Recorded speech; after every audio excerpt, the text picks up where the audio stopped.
and said, "This is your world," and we seem to have a universal agreement that we were in the middle point there, and that the scripture was out of Isaiah 26:3 says, "He will keep you in perfect peace, whose mind is stayed on thee," or stayed on him, and that we get the choice to choose our thinking, even though we're not very good at that. Do you agree with that? We get to choose our thinking, even though we're not very good at that. That's what I said, and that's what I meant. And maybe you're better at it than me and the rest of us, but that's where our struggle is. Romans 12:2 says, "Be not conformed to this world, but be ye transformed by the renewing of your mind." And what we have to do is we have to transform, and in electricity you have transformers. You've seen those big cylinders on top of electrical poles. Those are transformers that are either transforming electricity up or they're transforming it down to regulate the power level. And in the world, I'm going to use that here for a second. In the world, we operate at a natural level that is a low energy level. Okay, usually in fear, in sadness, in anger. Anybody know what I'm talking about? And those are lower forms of thought, which I call thought energy, and we're to be transformed. We're not to be conformed into this image, this dog eat dog mentality, that it's I win, you lose type of mentality. The trouble is, if we live that way, everybody loses, right? You say, well, so-and-so gets away with it.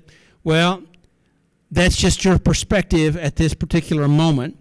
There are multiple facets of people's lives that you can't even see, right? You understand what I mean? Multiple facets. And even if they if they've given themselves over to that negative mentality, it still it comes back to get you. All right, in one facet or another.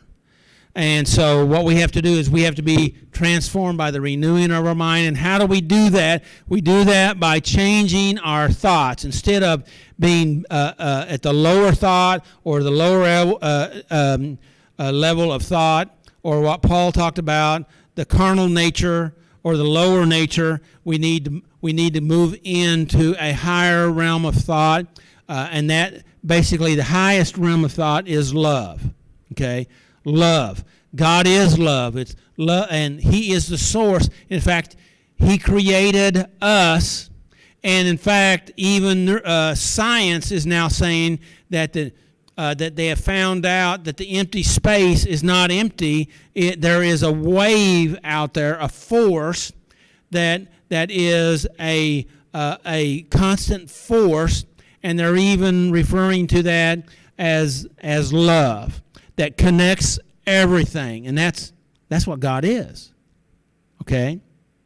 And so what we have to do is we have to transform our mind. And I'm not the first guy that has said this, and I've said this for, at least a Saturday night, almost 15 years, and it's the truth. And actually, Apostle Paul out of Romans said it a long time ago. Okay, and many others have said it before him. So and since then. And so what we have, the struggle is, so that's maybe what we're supposed to do, but how do you do it, right?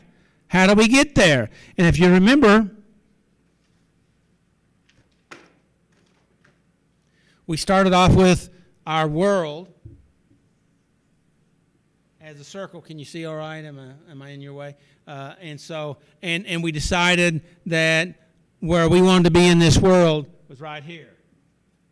But things come in and hit us, and we say things make me angry, or things force me into certain behaviors or actions. I'm being a little sarcastic there, but because the fact of it is, nobody can make you be anything. You choose to be that, even though we still blame other people, right? Because that means actually what we're doing when we say that, we're advocating our own personal responsibility, okay? In other words, we're giving ourselves over to the forces, okay? Does that make sense? And so if we get drug off of center, or that perfect peace, if we get drug over there, okay, off either way, up, down, sideways, whatever, forward or backwards, because this sphere is 360 degrees, whose fault is that? That's because we decided to change our thoughts or get caught up in thoughts, or something that I like what Zach says, there's a tornado and we decide to jump in it and let it carry us away. Anybody ever jumped into an emotional tornado or just a regular old, chaos tornado? Love that chaos, right? Okay? Because it's so stinking familiar. We just, fun times. It's a ride, right? A little sarcasm, but more true than we'd like to admit, right? Right?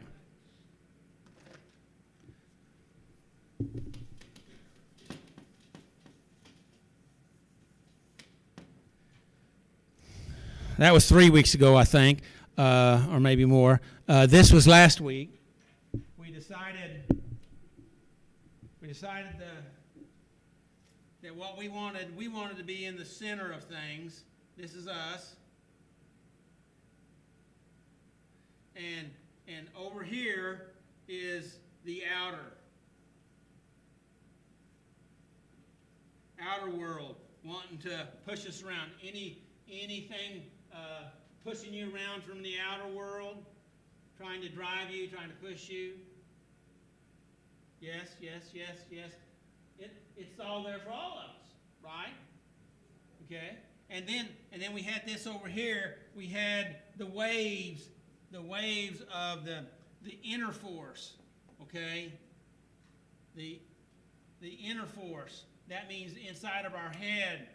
Anybody, you've all heard of the monkey mind, right?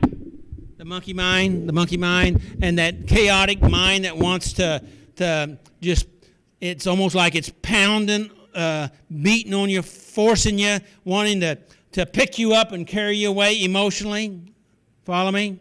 I remember this picture just shot in my head while I was talking about that. I remember sitting right out here on Main Street one afternoon in my vehicle, and my brain wanted to capture me, okay, because of the forces, okay? The forces on the outside, because sometimes the forces on the outside and the forces on the forces on the outside and forces on the inside want to gang up on you. Do you know what I'm talking about? Right? Hello? Yeah, fun times, right? And so I remember that it's just pounding, and it just wanted me to give in to it and let it have its way. Do you know what I'm talking about?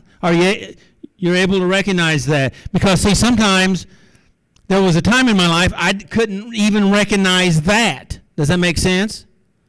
I couldn't even recognize that, and recognizing that is growth. All right? And so it wanted to take me, okay? Because see, if it had me, then I'd give myself over, and then I go into my coping mechanisms or my defense mechanisms, my survival mechanisms to survive in this land of chaos that it wanted to pick me up and carry me into, right? Which would have been anger, frustration, reaction, destruction. Does that all that makes sense? It's very quiet in here. It's either I've totally lost you or you're thinking real hard.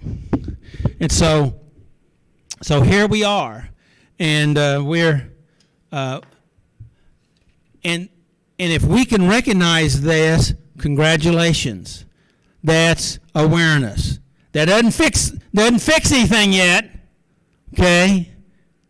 But it's a beginning, because if you recognize this, the outer forces that's pushing you and the inner stuff that's trying to drive you, and being aware of this is a positive step. Now the trouble is, there's stuff driving you on the inside that you're not even aware of, but it's still pushing you around because you've turned a lot of it off, and you're out of your consciousness, because this is in your unconsciousness. Does that make sense? And neuroscience says that 95% of your decisions that you make every day, you make out of your unconsciousness, your automatic driving force that drives you. You go into your automatic operating system, and 95% of that is functioning in your life. Only about 5% are you actually making any active, present choices. And see, God created this way for a reason, because then we're able to allow our unconsciousness to work for us, and it's working for us, and it's working just the way you allowed it or you trained it to be, and so it's just doing its job. And the trouble is, it got loaded with a lot of toxic information. Let's use that. How about that terminology? That's pretty safe terminology. Did you have a question, John? Yeah. Oh. Do I? Familiar. Okay. Yes.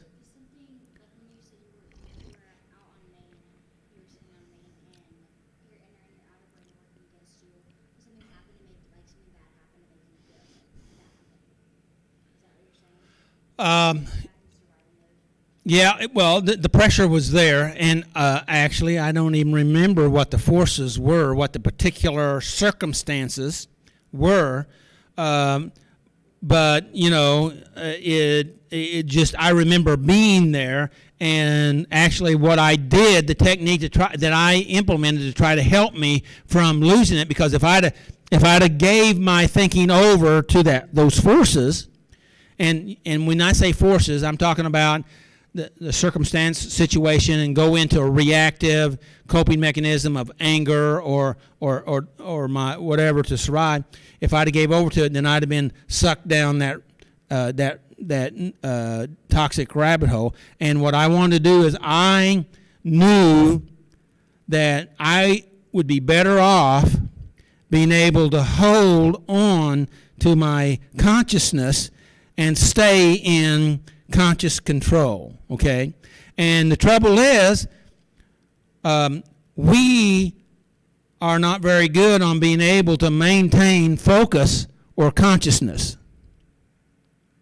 because we're not trained to, we're not taught to, basically, in most of the time, and we just give over to those things.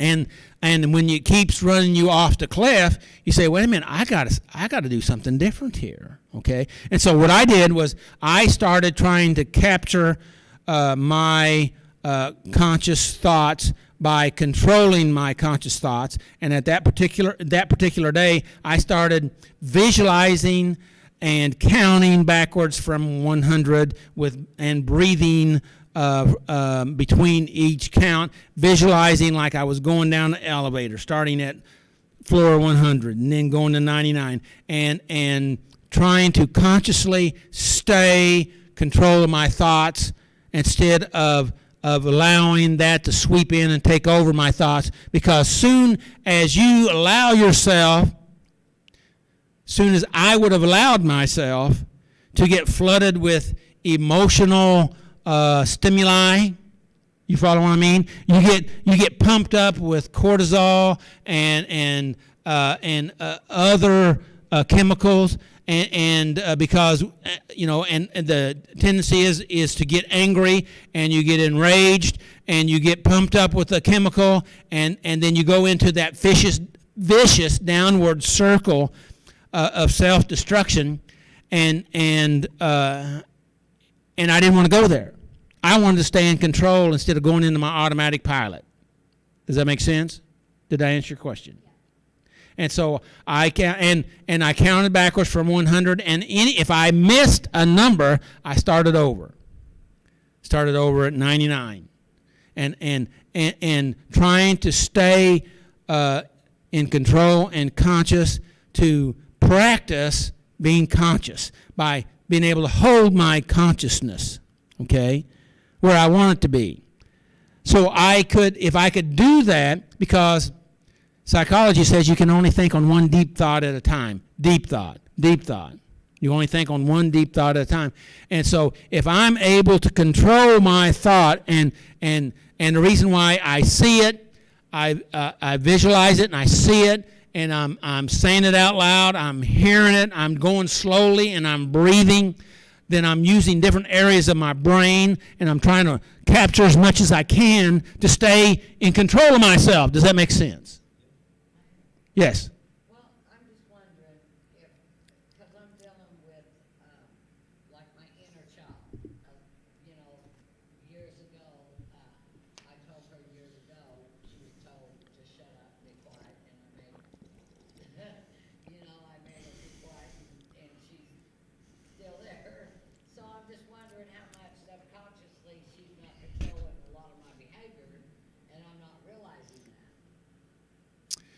Well, yeah, I would, I think you're onto something. How about that? I'll just say it that way. I think you're onto something. And see, because we're driven, there is a study by Dr. Dan Allinger. I think it is. He wrote, he's written a lot of books on abuse, primarily sexual abuse, particularly to women, but there's sexual abuse on both sides. But he said that there was a study done in some university, university hospital, where the students, there was like 20 or 40 students, and they were interviewing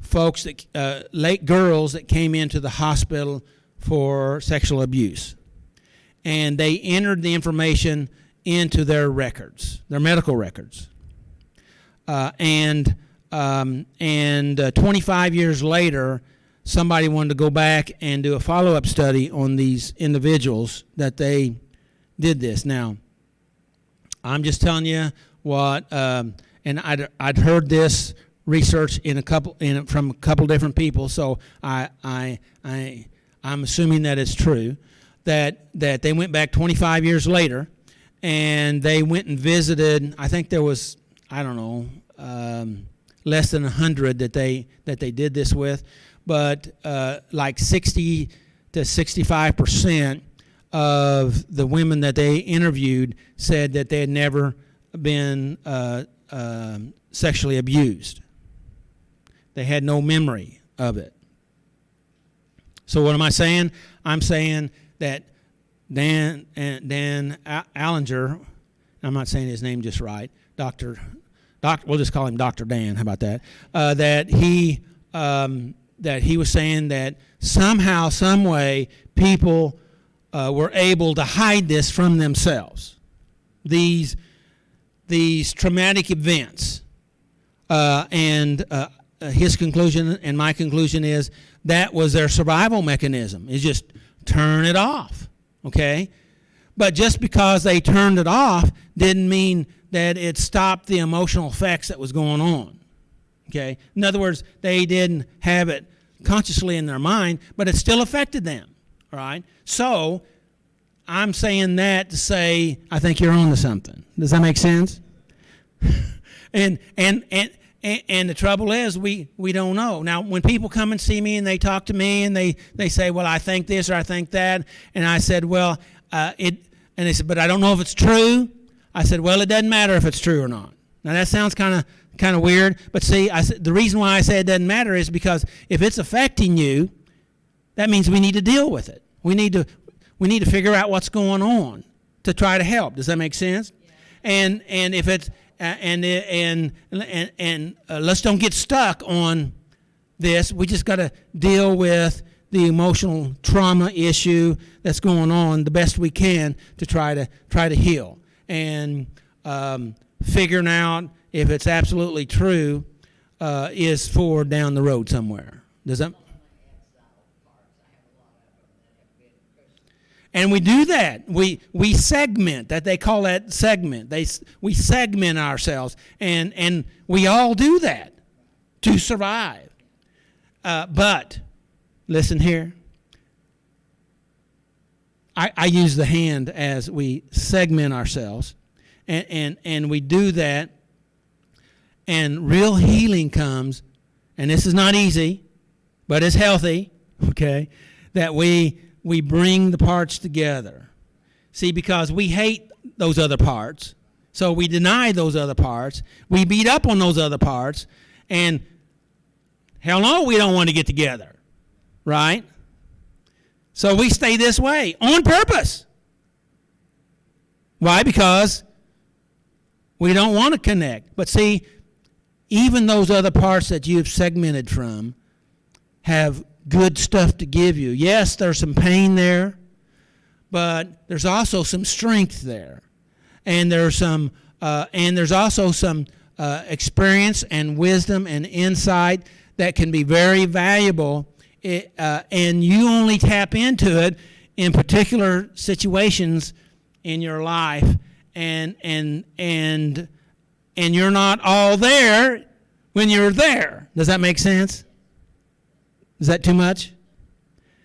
And so my point is, what we want, real healing comes is when we stop the war in ourselves. Yes, and we start to, and it doesn't come easy, okay? But all healing is painful, but when we're able to really love ourselves wholly and completely, there's something.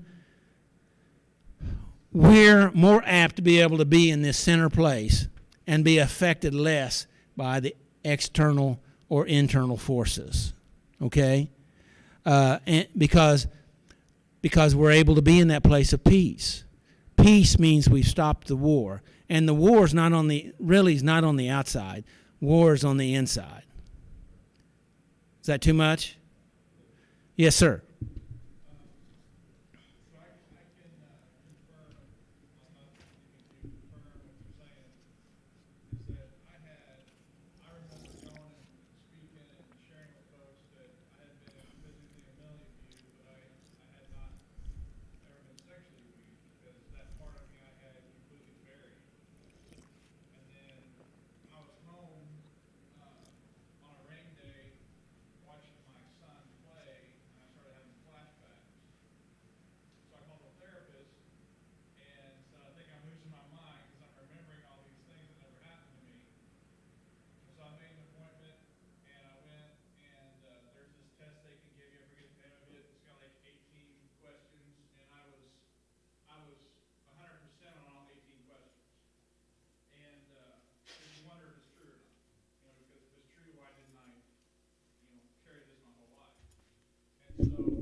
At least that's what he believed. That's what I believe. No, that's what he believed. And so that part of me was angry with me because I denied that it happened, that it existed. And so I had to make peace with that part of me. But this Doug calls it segmenting, I call it fragment, is that the way you put yourself back together is you start making those pieces part of your story. Yes. Because if you start making them part of your story, then you're not apart anymore, you're together. You know, and then I've done that with other parts of me. And I thought I had things locked up, and I found out that the doors weren't locked. You know, these pieces of ourselves, they don't invade us. We have to invite them to come back. You know, we have to quit denying that they existed, and we're afraid because what are they going to do when they get on board? You know, what is that going to do? Who's that going to make me be? But like Doug said, we don't have to be afraid of that. They have good things in there. They're not going to tear our lives apart. You know, so I just wanted to share that. That's good. You want to put yourself back together, you start making those things that you have denied part of your story. But I want to put a word of caution here and we're kind of fast forwarding through a lot of stuff, okay, and it's doable, but at the same time, how can I say this? I'm just going to say it the best way I know how. That we have to be careful. EMDR says it this way: that with severe trauma patients, you have to be careful that you don't poke too many holes in their wall. Okay, and what that means is that their wall that they have around them, their safety, and even though it's their survival mechanism, and a lot of it may be unhealthy, you got to be careful. You can't destroy their entire mechanism all at once. It's a process. Does that make sense? Okay. Years of therapy, sometimes multiple times a week, and it was one piece at a time. And so because and not everybody's the same, okay, and because sometimes you have not everybody's the same, okay. We're all unique, and it's a process, and some people think that one size fits all, okay, and that's the reason why here at Saturday Night Live, where we are about life recovery, and we want to help, we want to assist. Hopefully we don't do this, and it's my mental, emotional intention that we don't press anybody into a box, okay? We take you the way you are, okay? The good stuff and the bad stuff, okay? We won't let your bad stuff spill over so much that it negatively affects others, okay, because that would be inappropriate. But at the same time, sometimes there's a judgment call on how much my best word is tolerate. That's the one that I come in, because I catch repercussions from all directions, far as because I know that healing comes, and just as God takes us just as we are, and that we're all messed up, and He takes us that way, and a lot of religious church-ese type stuff wants to press people into a box, and I understand why they're doing that, but to a large degree it's to make them feel better, and I don't mean to be harsh. It's just the truth, and they're actually trying to do the best that they know how. What they know, there's some flaws in that. How about that? Hopefully I said that in such a way it only made half of you mad. So maybe if that's good enough. And there's a part of me, I care, but I don't care that much, okay? All right? So I want, because I don't want to push anybody away, even if you are a legalistic, religious person and out there, because I know we have some, and I don't mean to be harsh. If you're watching me, that means hopefully you're moving in the right direction, okay? Hopefully, and or you're trying to get evidence and to load your gun. So it's all right. I've had people shoot at me before in multiple ways. So.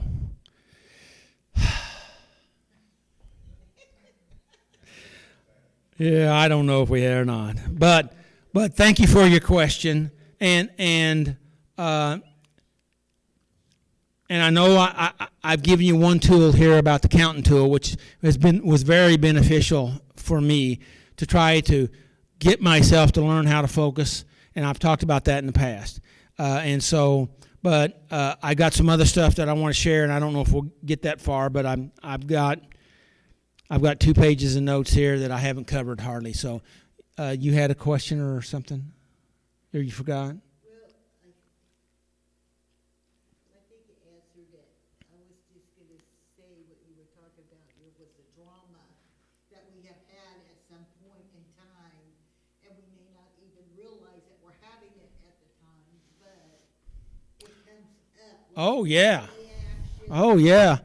anger, or whatever, or we used the other night that it was, working with a computer, and it was, why can't I do this? What are you, 3 years old? Well, if you could remember back maybe at all to the first time that you felt that way, that it might come up of the time. Absolutely. And we need, and that's one of the tools that I wanted to share, is that we need to start listening to ourselves when we talk to ourselves and to other people. Okay, we need to listen to what we're saying. All right, and to give you an abbreviated version of it is that what we're saying is it lining up with that highest form of yourself that you want to be? Are you congruent? Okay, are your words that's coming out of your unconsciousness, because if you're just talking to people, you're not totally conscious, so it's coming out of that unconscious, like, why do I keep doing this? Why? Am I 3 years old? And we have these derogatory remarks. They're coming from someplace, okay? And if we can listen to ourselves and then get, key word here, curious. Oh, that's a big word, being curious. Why do I say that? Where's that coming from? When's the first time I heard that? Okay, why? I remember a statement I used to always say was, why is this always happening to me? Anybody ever familiar with that one? Okay. Why is so-and-so, whatever you might say, that I took offense to it, when really, if you look at it in a different way, it's not even offensive at all. And those are things that we really need to look at and see if these things that's coming out of our mouth or that we're thinking about, these toxic thoughts, are they congruent with what we want to be, where we want to go, that highest nature of ourselves, okay? And if we can get a picture in our mind, because I talked about this in the first hour, if we can get a picture of ourselves, that target image of what we want to be or that we can be, if we can see that, okay, that true self that God wants us to be, the statement that I've gone over, but I probably ought to go over it again. And you were saying it earlier about I'm an awesome spirit, being of magnificent worth as a person, deeply loved God, fully pleasing God, totally accepted God, and absolutely complete in Christ. I know I went to that fast, but if we can capture that and recognize that that's really who we are, and I'll just do a whole teaching on that, which would be multi-month teaching by even going through all the scriptures to help us to grab the truth. Another tool that I've used that was right along with listening to ourselves is do I choose to believe and live the truth? Is it in my best interest to believe and live the truth? Do I want to believe and live the truth? Well, and the answer to that is no, but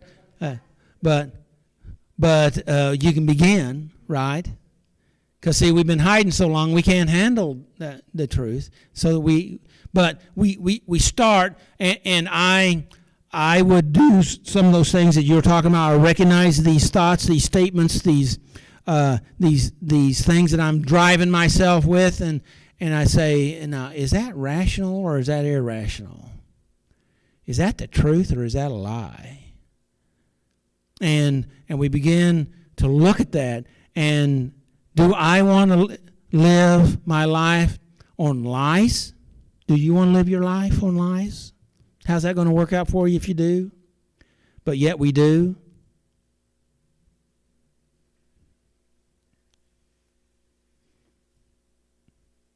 Yet we do. Yeah, I said that on purpose.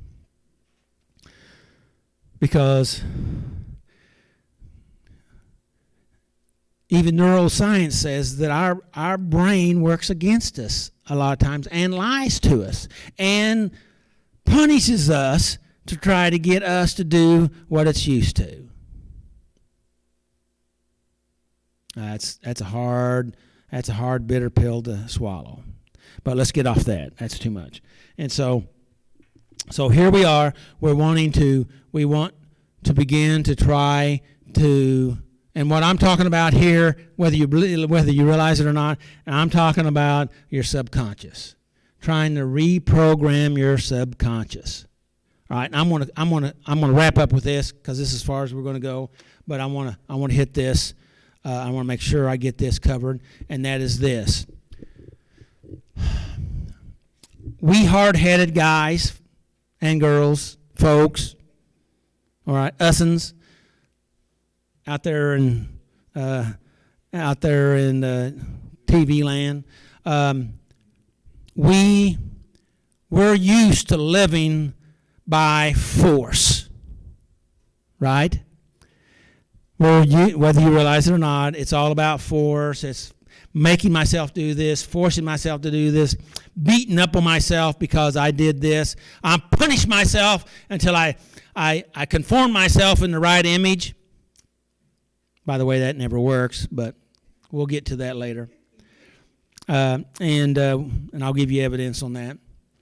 And so my bottom line here is, if you want to retrain your unconsciousness, the only way that you're able to do it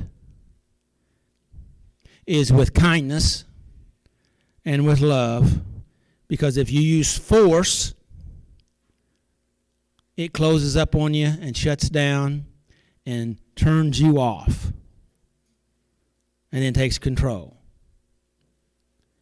because it's the amygdala that goes to work. It sees that it's a threat. You have now, even though you're trying to do a good thing, you have now become a threat. So it takes over to protect itself, which means it's trying to protect you. Does that make sense what I've just said? Is that too much? Test it out and see. see if I'm right, okay? And so to give you an example, before I knew all the research, I had figured out that I couldn't force my subconscious unconsciousness to change. I figured out that I had to make friends with it, which may sound weird. But see, it's just doing what I trained it to do.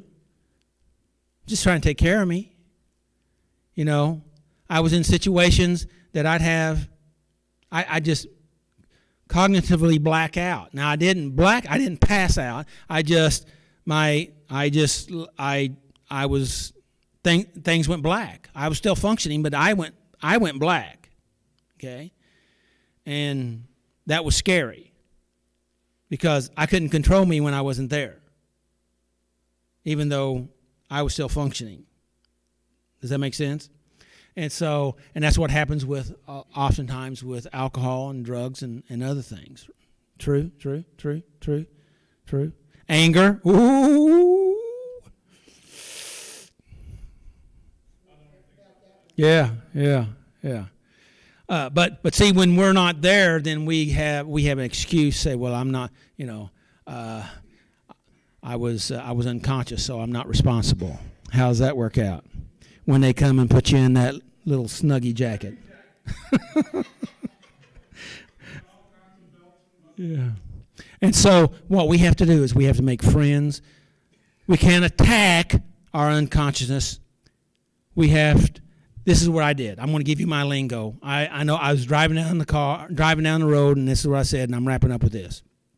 I know this has been a long one, but things went shorter in the beginning here, so I got longer right now. And next week we got open mic too. So next week is open mic night, so I may not get to say anything next week. So hooray! And so what we do, I was driving down the road and I said, I don't remember my exact terminology, but my unconscious, subconscious, non-conscious, whatever your particular thing that you like to call it, even though they're not the same, they're different, but we're not going to get into that. And I said, sorry, I want to thank you for helping me and taking care of me and trying to always protect me. You're just doing what I've trained you to do, and you've always done a very good job, and thank you. But right now, I want to stay in control. I don't want you to come in and flip the switch, because see, when your amygdala goes in and flips the switch, research says they actually turns off parts of your brain and you become more stupid, some say. And so you're just in the fight or flight, freeze or faint mode. And it's all survival mechanism. Because it's not about thinking, it's about survival. Okay? And so I want to stay lit up if I can, cognitively. And so thank you for doing that. I know you probably don't believe me. I'm talking to myself. I know you probably don't believe me, but I can do this. I can make these choices. It's okay. And I had to just try to make friends with that part of myself and keep it from flipping the switch. Because if you go into attack mode, you know what I'm talking about, right? Hello? You know what I'm talking about. You guys know what I'm talking about? Yes. Yeah, you know. Yeah, you know. Yeah. And you are responsible. You are responsible, even if you're not aware of it. And even sometimes in the court of law, they'll give you some leniency there, and we're not going to get into that. So, but if you want to get better, you have to make friends with that part of yourself. Love that part of yourself. Because, see, if you can stay there, then you're able to make choices. Make choices instead of just reacting. Okay? Reacting. You're able to be proactive instead of reactive. Okay? All right. Questions before we conclude? Any big ideas? Thoughts? Are we doing any good? Some of this is abstract, but one thing that I think about is if somebody asks me to do something versus them telling me to do it, one works a lot better than the other. But we forget to treat ourselves that way. It's good. We work ourselves over and bear down on ourselves and try to get ourselves to do it, and there's a lot of negative. And we just, like you said, we shut down. But if we can practice asking ourselves to do something instead of making our, hey, you should get off your rear and go take the trash out, or hey, you should do this, or hey, you should do that. We would get a lot more traction, and that helps me understand it better. We don't take crap from other people, but then we turn right around and treat ourselves the very way that we won't let someone else treat us. Right. We're the most abusive person in our life. That's true. That is the truth. And that's sad. We should be our best friend instead of our worst enemy. But the reason why we do that, and we're going to go down the rabbit hole if we go to talking about that, but the reason why we do that is because we think that will help us out in the future, that will make us do what we think we should do. And the reason why we think we should do that is then we'll be better, and then if we're better, then we'll be happier. Now the question is, beating up on yourself and torturing yourself, does that really going to make you happy? So it doesn't work out very well. In fact, it makes you mad and you're more resentful. And even if you do it, you're charged up with that adrenaline that's pushing you around. And then somebody crosses your path and you let a little bit of that out. Yes. One of the tools that I just have learned how to use, and actually there's an app with it, but the tapping Yes. step and just being able to accept the feeling that you're having at that time, but also accepting to let it go. Yes. At the same time, which I look at it from being a little in the mental health, is the redirecting, except for I'm redirecting myself instead of somebody else. Yes. Yes. And we should probably talk some more about that. And I might even let you talk about that as a tool to help us to do that. But we're past time. I said I was going to be done early. At least I told myself I was going to be done early, and here we are. So may the Lord bless you and keep you, and may his face shine upon you and give you his peace. Amen? And make healthy choices. All right? Hey, church is tomorrow, Sunday morning, and it'd be good to be in church somewhere, right? All right. Thanks, everybody. Hopefully that was helpful and that was beneficial to you.